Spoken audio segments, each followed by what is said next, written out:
नमस्कार, मैं रामदत्त भंडारी। साथियों, यह मेरा ऑफिशियल चैनल है जिस पर मैं आप सभी को पेंशन से जुड़ी हर जरूरी और अहम खबर देता हूं। अगर आपने अभी तक हमारे इस चैनल को अभी तक सब्सक्राइब नहीं किया है तो पेंशन से जुड़ी हर जरूरी खबर पाने के लिए अभी इस सुपर में आप सभी को पेंशन से जुड़ी हर जरूरी खबर पाने के लिए चैनल को सब्सक्राइब करें। क्या वास्तव में आपकी पेंशन 7 गुना तक बढ़ने जा रही है या सोशल मीडिया पर वायरल हो रहे या दावे महज एक बड़ा धोखा है? 8वें वेतन आयोग के निर्माण को लेकर मौजूदा समय में सरकार के भीतर आखिर क्या खिचड़ी पक रही है? इसके साथ ही क्या ईपीएफओ आपकी मूल सैलरी की लिमिट को 15,000 से बढ़ाकर सीधे 21,000 करने का पक्का विचार कर चुका है? यदि आप भी किसी सरकारी विभाग के कर्मचारी, राज्य कर्मचारी, पेंशन प्राप्त करता या उन झूठी अफवाहों और भ्रामक बातों का पर्दाफाश करेंगे जो सोशल मीडिया पर रोज नए थंबनेल के साथ फैलाई जा रही हैं। हम सीधे तौर पर उन मजबूत प्रमाणों, कैबिनेट की अंदरूनी बैठकों और आर्थिक आंकड़ों पर चर्चा करेंगे जिनका सीधा असर आपकी जेब, बैंक बैलेंस और आपके आने वाले कल पर पड़ने वाला है। इस चर्चा में आगे बढ़ने से पूर्व देश के सभी मेहनती कर्मचारियों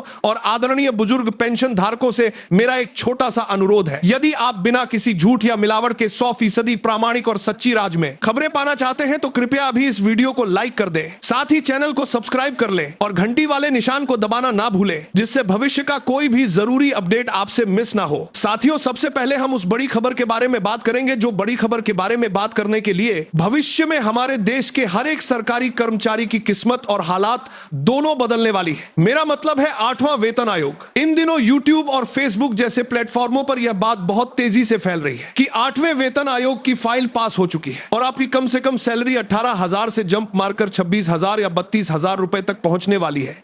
पर क्या यह बात सच है?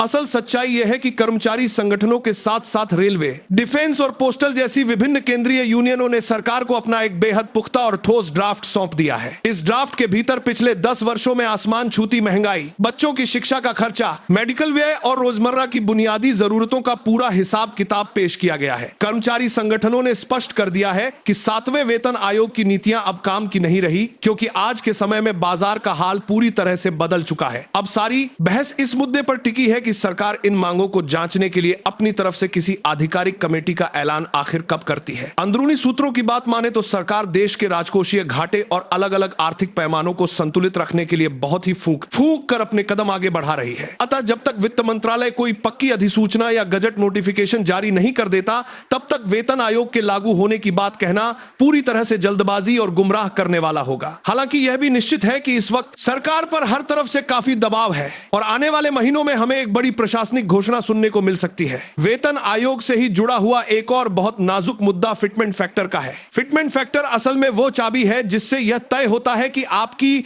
बेसिक सैलरी में कितनी भारी बढ़ोतरी देखने को मिलेगी। फिलहाल तमाम कर्मचारी संगठन इस बात पर अड़े हुए हैं कि फिटमेंट फैक्टर को 2.57 गुना से बढ़ाकर सीधे तौर पर 3.68 गुना कर दिया जाए। अगर सरकार इनकी इस मांग को थोड़ा बहुत भी मान लेती है और इसे 3 गुना या उससे ज्यादा कर देती है तो इसका बंपर फायदा कर्मचारियों के मूल वेतन, यात्रा भत्ते, मकान किराया भत्ते के साथ साथ रिटायरमेंट पर मिलने वाली रहे हैं। सरकार के लिए सबसे बड़ी चुनौती यही है कि वह एक ऐसा बीच का रास्ता खोजे जिससे कर्मचारियों को उनका आर्थिक हक भी मिले और साथ ही देश के बजट पर भी कोई बुरा असर ना पड़े, जिससे महंगाई बेकाबू हो जाए। इसी वजह से फिटमेंट फैक्टर का यह विषय आगे भी चर्चा का मुख्य विषय बना रहेगा और हम इसके हर एक छोटे बड़े अपडेट पर अपनी नजर गड़ाए हुए हैं। अब हम उस महत्वपूर्ण मुद्दे की तरफ बढ़ते हैं जो हर 6 महीने के अंतराल पर आपकी इन हैंड सैलरी का निर्धारण करता है, यानी कि महंगाई भत्ता और महंगाई राहत।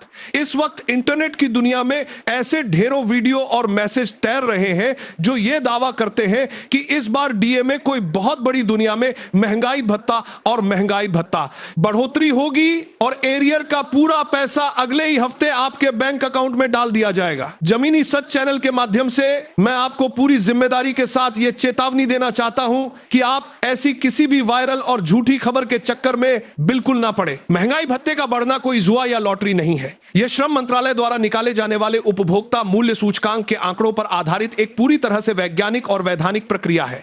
इन आंकड़ों को अच्छी तरह परखने के बाद वित्त मंत्रालय एक प्रस्ताव बनाता है जिसे केंद्रीय कैबिनेट की मीटिंग में प्रधानमंत्री महोदय की अध्यक्षता में पास किया जाता है। इस पूरी प्रक्रिया में सामान्य तौर पर काफी समय लग जाता है। अक्सर कर्मचारियों के मन में यह कंफ्यूजन हो जाता है कि जिस दिन से डीए लागू माना गया है उसी दिन से पैसा